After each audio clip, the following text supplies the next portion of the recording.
राजनीति विज्ञान में विख्यात विद्वान हैं और हम सौभाग्यशाली रहे हैं कि हम उनके स्टूडेंट रहे हैं।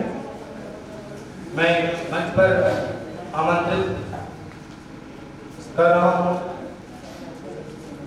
Professor doctor PP Singh sir को, जो कि राजनीति विज्ञान विभाग अध्यक्ष विश्वविद्यालय रह चुके हैं, TSW रह चुके हैं, डीन रह चुके हैं और आज भी अपने विद्वता से, अपने ज्ञान से हम सबों को लगातार लाभान्वित कर रहे हैं। इनकी अनेकानेक शोध प्रपत्र प्रकाशित हो चुके हैं और इनके अंतर्गत बहुत सारे छात्रों ने अपने शोध उपाधि भी हासिल की। मैं आमंत्रित करता हूँ professor doctor PP Singh sir को। उनका टॉपिक है specific issues of emerging trends in Indian politics. Sir please.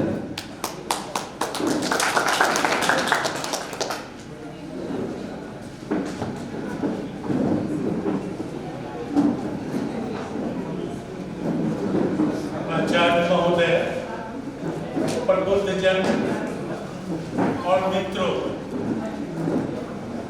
उम्मीद है कि आप सभी इस हॉल में अपने बौद्धिकता का परिचय देंगे और अपने बौद्धिकता के वैचारिक विमर्श को उस ऊंचाई पर ले जाएंगे जो इस कॉन्फ्रेंस का उद्देश्य है। जस्ट शुरू करने से पहले मैं प्राचार्य महोदय और इस विषय वस्तु के चुनाव में डायरेक्टली या इनडायरेक्टली जो भी सम्मिलित रहे हैं, उन सबको मैं साधुवाद देता हूं। साधुवाद सिर्फ इसलिए नहीं देता हूं कि उन्होंने मुझे डैश पर आने का मौका दिया। संसद से सड़क तक, गांव से शहर की गलियों तक, शिक्षित से अशिक्षित लोगों के बीच में अगर कोई शब्द सबसे ज्यादा विचार विमर्श के लिए लोकप्रिय है, वह शब्द राजनीति और राजनीतिक व्यवस्था। और इसीलिए चाहे वो गांव की गलियां हो या शहर के हाईवे हो, हर जगह वो राजनीति गूंजती रहती है। इसीलिए मेरे शब्दों में आज अगर कोई शब्द सार्वभौम है, यूनिवर्सल है, तो वो राजनीति है। गरीबों के लिए, उपेक्षित लोगों के लिए, पिछड़े लोगों के लिए राजनीति जीवन जीने की शंखनाद है। गरीबों के लिए राजनीति राजनीतिक व्यवस्था के प्रति आक्रोश का प्रतीक है, तो पूंजीपतियों के लिए, सामर्थ्यवान के लिए राजनीति अपने हित साधन का अमोघ अस्त्र है। इसीलिए राजनीति शब्द सर्वव्यापक है और सर्वप्रिय है वैचारिक विमर्श में। और विशेषकर बुद्धिजीवियों के लिए राजनीतिक वैचारिक जुगाली है। जिस प्रकार से जानवर खाने के बाद डाइजेस्ट करने के लिए जुगाली करता है, उसी प्रकार से बुद्धिजीवी अपने बौद्धिकता के डाइजेशन के लिए राजनीति पर टेबल टॉक करते हैं। इस दृष्टि से राजनीति शब्द यूनिवर्सल है, सर्वव्यापक है, सार्वभौम है। और इसीलिए इस शब्द के सिलेक्शन के लिए मैं विभागाध्यक्ष महोदय और प्राचार्य महोदय को ऐसे लोकप्रिय शब्द के सिलेक्शन के लिए धन्यवाद देता हूं। राजनीति के दो संदर्भ हैं।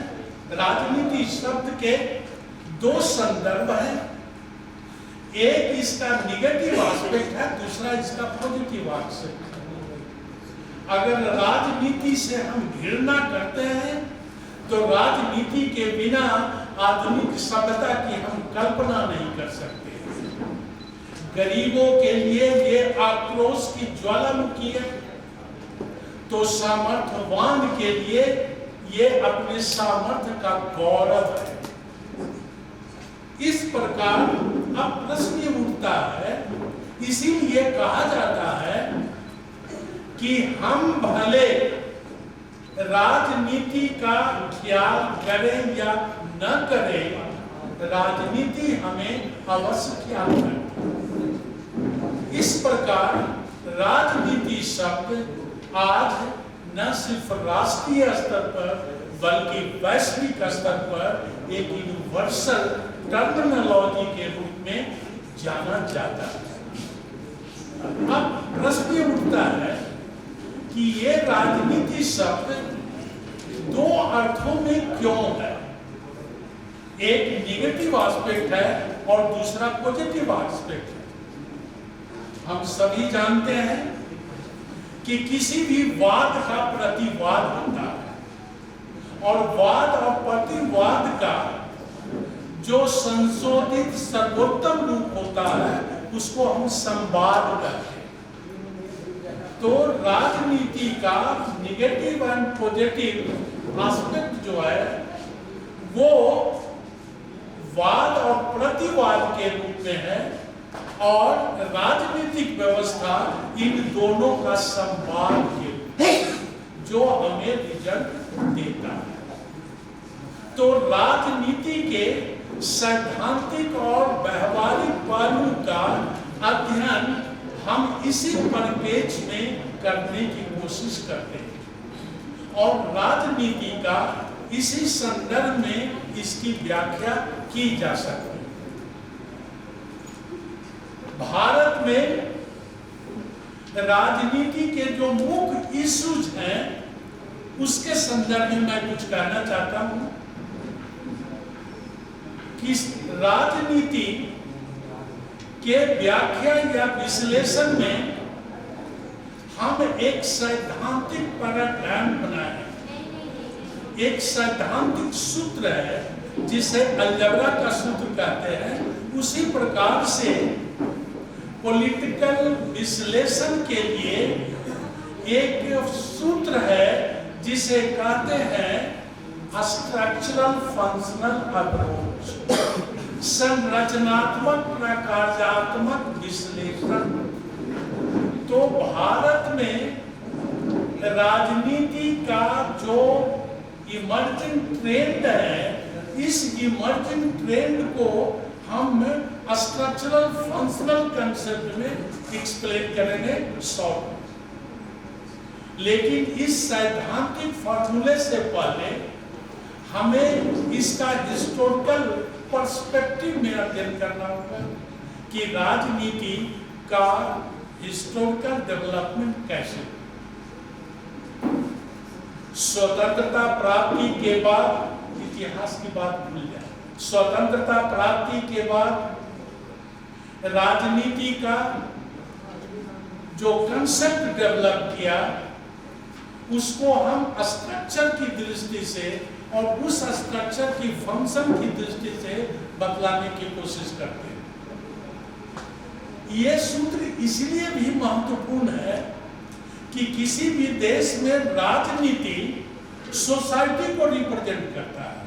Social values, social culture, social ethics, जिस देश का समाज की जैसी संस्कृति और उसके मूल्य होते हैं उसी का प्रतिनिधित्व फंक्शन के रूप में हमें पॉलिटिक्स में देखने को मिलता है। तो फ्रॉम द वेरी बिगिनिंग जो पॉलिटिक्स का जो प्रारंभ हुआ स्वतंत्रता प्राप्ति के बाद, मेजर इशू को मैं एक्सप्लेन करने जा रहा हूं। स्वतंत्रता प्राप्ति के बाद जो डेवलपमेंट हुआ उसे ओवन डोमिनेंस पॉलिटिक्स कहते हैं।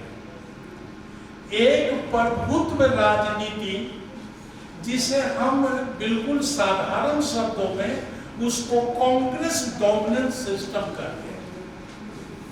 और वो कांग्रेस डोमिनेंस सिस्टम जो था वो नेहरू एरा का परिणाम था। और ये प्रक्रिया, ये प्रगति 1967 तक चलती रही। तो पॉलिटिकल डेवलपमेंट का, पॉलिटिकल इस्टेब्लिशमेंट का जो डेवलपमेंट हुआ उसको हम दो भागों में बांटते हैं। स्वतंत्रता प्राप्ति से before the elections of 1967 and 1967 के बाद राजनीति के स्ट्रक्चर और फंक्शन दोनों में रिवोल्यूशनरी चेंज आता है।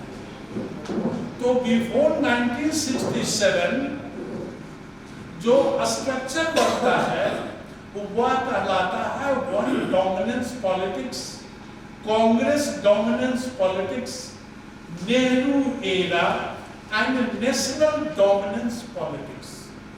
स्टेट लेवल की, स्टेट पॉलिटिक्स की कोई भूमिका नहीं थी, लेकिन उसका स्ट्रक्चर क्या था?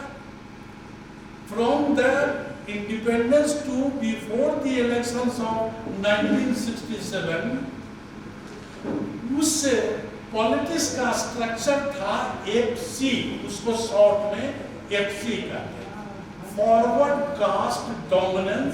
ये स्ट्रक्चर था स्वतंत्रता प्राप्ति के बाद 1967 के इलेक्शन के पहले तक ये स्ट्रक्चर था। लेकिन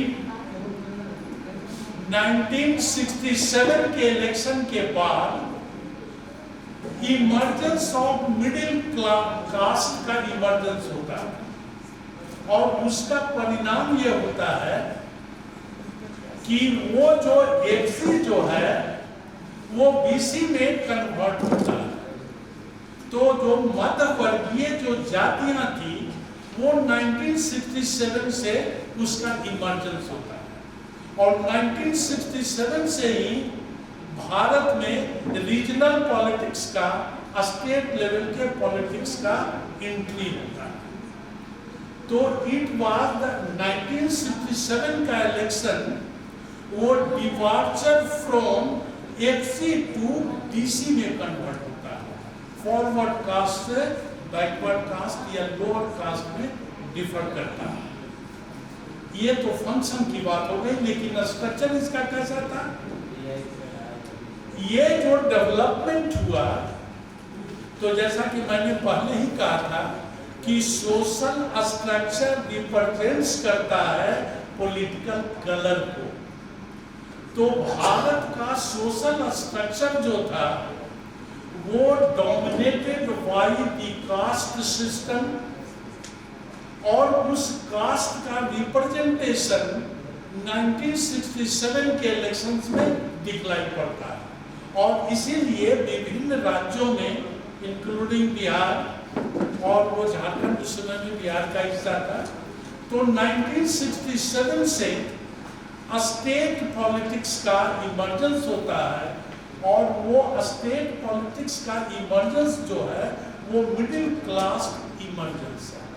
ये सोशल स्ट्रक्चर है। इस पर प्रकाश डालते हुए, इस इलेक्शंस के प्रभाव पर कमेंट करते हुए रजनी कोठारी, जो भारत के राजनीति विज्ञान के विश्व प्रसिद्ध शास्त्र वैज्ञानिक कहलाते हैं, उन्होंने कहा कि ये जो रीजनल इमर्जेंस हुआ ओबीसी के रूप में, मिडिल कास्ट के रूप में, तो it is the demand of the share in democratic power.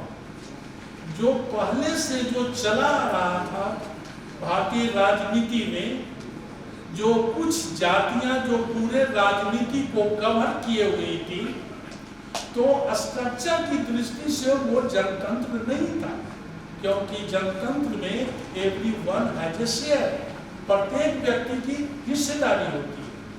तो ये क्रेडिट 1967 के इलेक्शंस को जाता है कि उसने इस इलेक्शंस में जो उपेक्षित वर्ग थे, जातियां थी, उन्होंने अपने जनतंत्र में हिस्सेदारी ली नहीं, बल्कि रूलिंग चेयर पर भी बैठे। तो इस प्रकार से हम कह सकते हैं कि मिडिल क्लास का इमर्जेंस जो है, according to Rajni Kothari, it is the democratisation of the democracy in India. उनका कहना था कि ये जो प्रारंभ से जो चली आ रही थी, कुछ जो विशिष्ट जातियां थी, उनका जो राजनीति पर जो प्रभुत्व था, उस प्रभुत्व को न सिर्फ चुनौती दिया बल्कि उसमें अपनी हिस्सेदारी दी। इसीलिए it is the democratisation process of 1967 elections.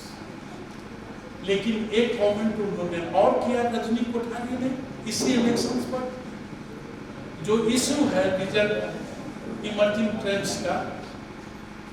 उन्होंने कहा कि ये हिस्सेदारी का एक्सटेंशन तो हुआ, हिस्सेदारी में अपनी मांग तो बढ़ी, लेकिन उनका स्ट्रक्चर जो है वो इलिटिस्ट रहा।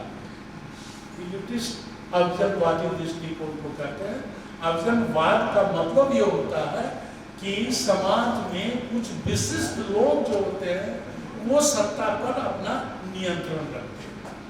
तो 1967 में जो रीजनल पार्टियां का जो इमर्जेंस हुआ, वो रीजनल पार्टियां का स्ट्रक्चर जो था वो dominated by the family, dominated by the individual and dominated by the regional concepts। तो इस प्रकार से डेमोक्रेसी का प्रसार तो हुआ, लेकिन उसका स्ट्रक्चर मूल रूप से वो ओलिगार्की ही बना, एलिटिस्ट ही बना। इसीलिए सबसे मेजर इशू जो हुआ emerging trends in Indian politics, वो ये है कि हम गौरवान्वित होते हैं कि प्रजातंत्र की मातृभूमि भारत है। हम गौरवान्वित होते हैं कि भारत दुनिया का सबसे बड़ा प्रजातांत्रिक देश है, लेकिन सिर्फ संवैधानिक संरचना से किसी देश का पूरा चरित्र नहीं बनता है। तो जनतांत्रिक व्यवस्था में जब तक सबकी पार्टिसिपेशन, सबकी हिस्सेदारी सुनिश्चित नहीं होती है, तो संवैधानिक रूप से जनतांत्रिक होते हुए भी वो संरचना की दृष्टि से भारत में जनतंत्र जो है वो अभी भी ओलिगार्की मतलब कुलीन तंत्र है। तो कुलीन तंत्र का मतलब यहाँ ये है कि भारत में रीजनल पॉलिटिक्स जो है always dominated by the particular individual, dominated by particular family, और वो जो कहता है उसी के अनुसार से वो पूरे उसे वोट बैंक का निर्माण होता है। तो आप सोच सकते हैं कि जिस देश में वोट बैंक का क्रिएशन होता है, जिस देश के डेमोक्रेटिक फंक्शनिंग में वोट बैंक का कोई ठेकेदार होता है, तो फिर हम उसके फंक्शनल एस्पेक्ट को हम कभी भी डेमोक्रेसी नहीं कर सकते। तो this is the major issue of regional politics. वो ये है कि हम जनतांत्रिक देश होते हुए भी हमारी संरचना जनतांत्रिक नहीं है। एक मेजर इशू कि अभी भी भारत की डेमोक्रेसी जो लिंकन ने जो आइडियल मॉडल दिया, of the people for the people and wild people, ये आइडियल है। हम स्वशासन से, सेल्फ गवर्नमेंट से स्वशासन को तो अडॉप्ट कर लिया, लेकिन वो स्वशासन सुशासन है कि नहीं, इसकी कोई गारंटी नहीं है। तो डेमोक्रेसी की सफलता इस पर निर्भर करती है, डेमोक्रेटिक पॉलिटिक्स की सफलता इस पर निर्भर करती है कि हम स्वशासन से सुशासन के मार्ग में कितना प्रगति करते हैं। ये एक दूसरा major, self government to good governance, this is the objective of democratic model of the politics. अब तीसरा इशू है कि भारत में, इसमें इसकी शुरुआत मैं एक कोटेशन से करने जा रहा हूं कि जनतंत्र किसी संत का आशीर्वाद नहीं होता। जनतंत्र किसी संत का आशीर्वाद नहीं होता है। जनतंत्र गीता का कर्म ज्ञान है। लिंकन ने जो कंसेप्ट दिया वो लिंकन का आशीर्वाद है, आइडियल मॉडल है।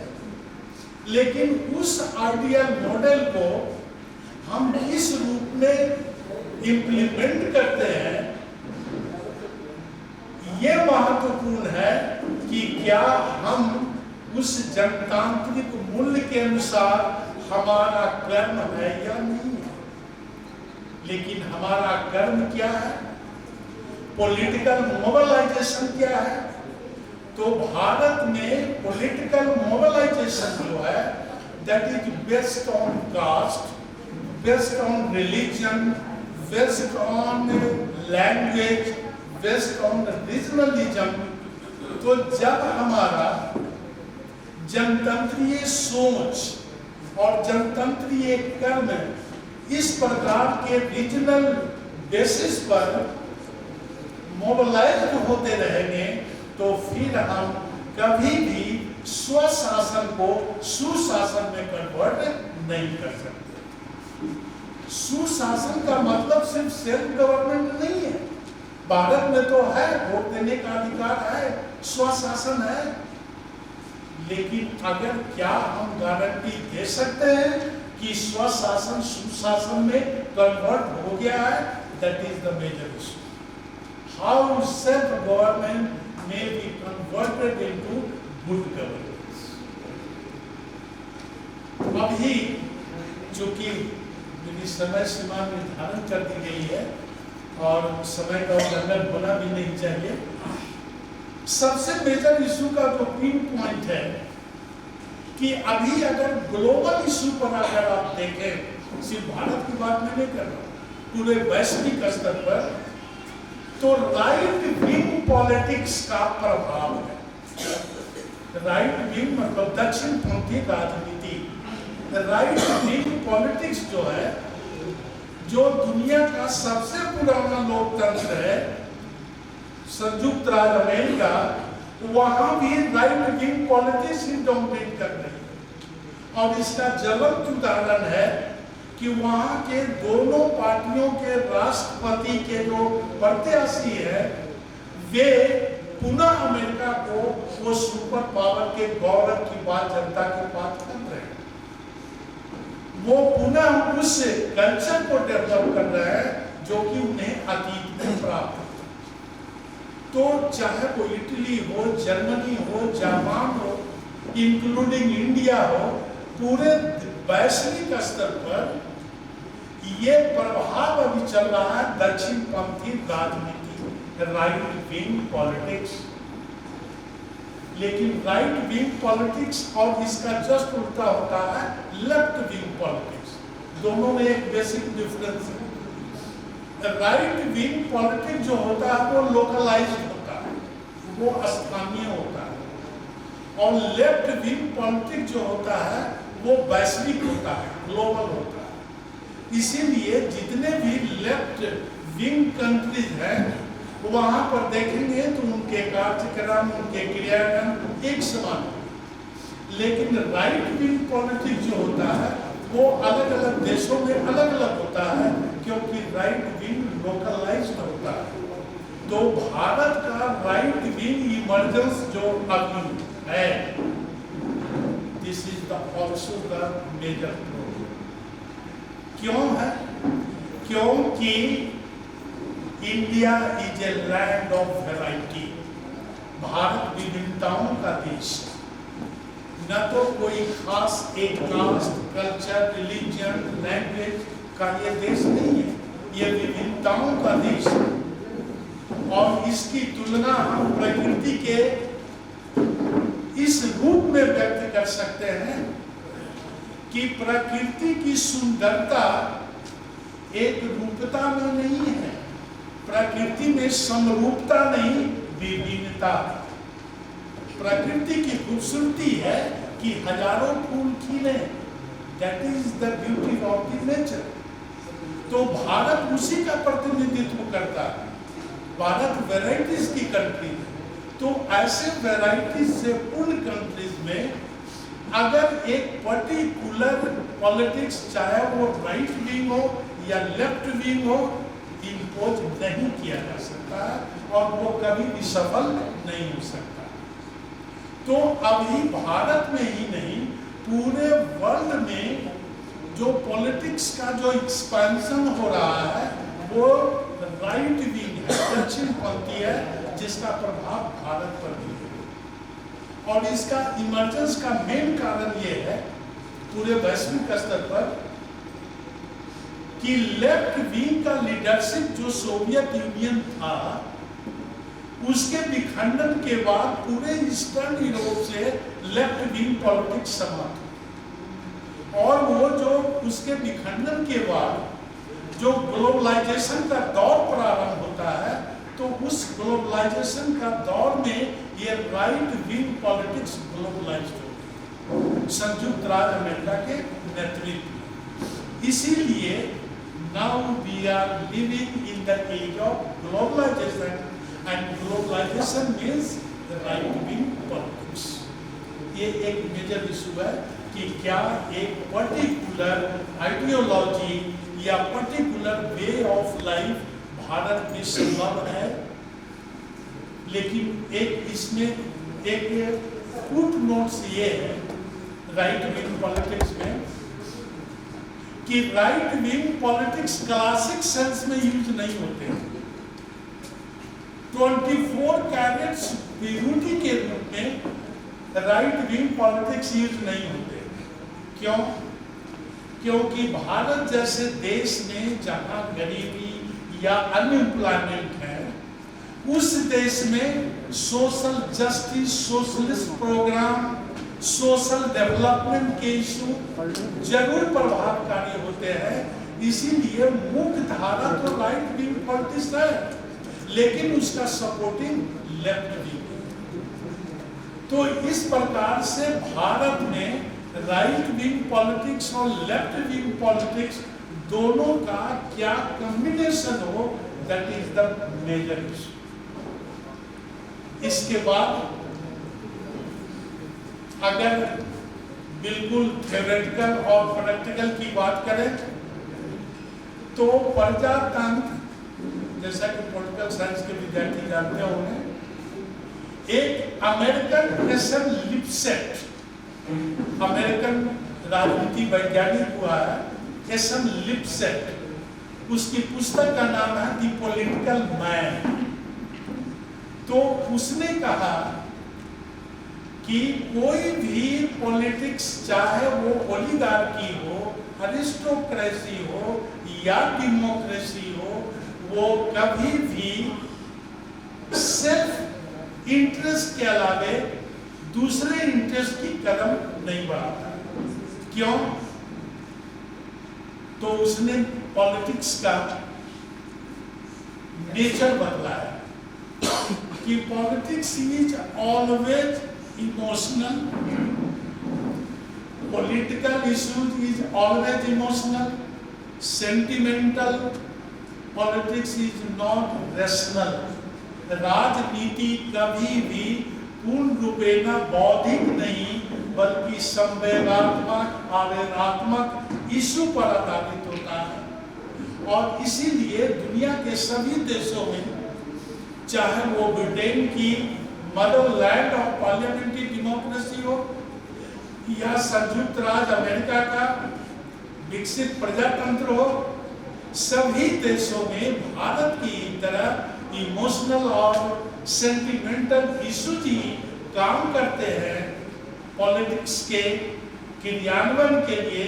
इसीलिए एसएम लिप्सेट ने कहा कि politics can not be defined in rational terms, it also rest on emotion and sentiment. और इसका आप उदाहरण समझ सकते हैं कि चाहे भारत हो या दुनिया के किसी भी देश में हो, वो इमोशन आज भी पॉलिटिक्स का लाइफ लाइन है। तो प्रश्न यही उठता है कि क्या पॉलिटिक्स का कोई ऑप्शन है? अगर पॉलिटिक्स रैशनल नहीं है तो क्या कोई ऑप्शन है? तो इसमें कहा जाता है कि there is no option of politics. जहां राजनीति का अंत होता है, युद्ध का प्रारंभ होता है। इसीलिए राजनीति सिर्फ निषेधात्मक नेगेटिव टर्म में नहीं, बल्कि वो पॉजिटिव टर्म में ही यूज होता है, क्योंकि राजनीति का विकल्प युद्ध होता है। इसीलिए आधुनिक सभ्यता को हम राजनीति से अलग नहीं कर सकते। तो करना क्या है? तो करना ये है कि पॉलिटिक्स को हम रैशनलाइज करें, पॉलिटिक्स को हम इमोशनल इशू पर नहीं लाएं, पॉलिटिक्स को हम सेंटिमेंटल इशू पर नहीं लाएं। पॉलिटिक्स जिस प्रपोर्शन में रैशनल होता जाएगा, डेमोक्रेटिक पॉलिटिक्स उतने ही रूप में स्वशासन से सुशासन में कन्वर्ट होता जाएगा। और यही हम सभी की अभिलाषा। Thank you.